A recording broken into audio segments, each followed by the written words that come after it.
Michael, hey, congratulations. Thank you. American premiere for A Sacrifice. I mean, how does it feel for you tonight?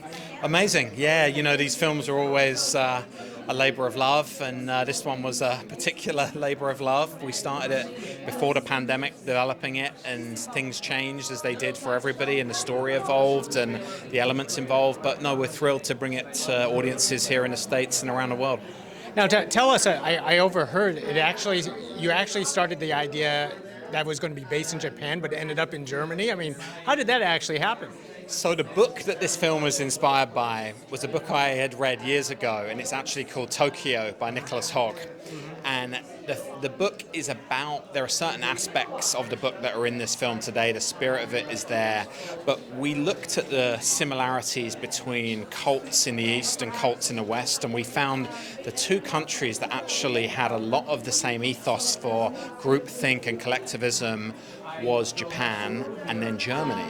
And I don't want to get too historical or political here, but you sort of think of the war and prior to that, and it was very, very interesting to sort of just understand how easy it is for people to slip into sort of a lot of groupthink. I think in America, and I mean I was born in Europe, I was born in Great Britain, but I've lived here for a long time.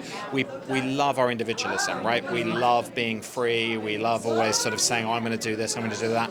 It's a society to often you look after yourself. I think with Japanese culture, German culture is a little bit more about the group. So there are a lot of really great similarities and differences. And I found this film very, how can you say, the debate between the idea of individuality, of loneliness, and versus being a part of a groupthink.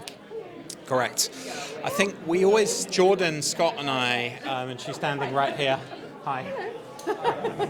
Jordan, Scott, and I always talked about, when you succumb to certain things in your life, loneliness, if you're a lonely teen or you don't, get the things you're always looking for, you often, not always, but many people retreat inside of themselves, and they sort of feel, depression can lead to isolation, which can lead to susceptibility. And what makes you susceptible to something powerful and bigger than yourself? And could it be something good? Yes, but often it isn't something good. And I think it's a really important subject we're talking about, because I think statistically people's interests and in cults, and I think actual participation in them is at an all-time high. And we noticed that across a lot of the research and data we accrued for this. It was all a bit scary at times, but I'm not in a cult yet, though, I promise you.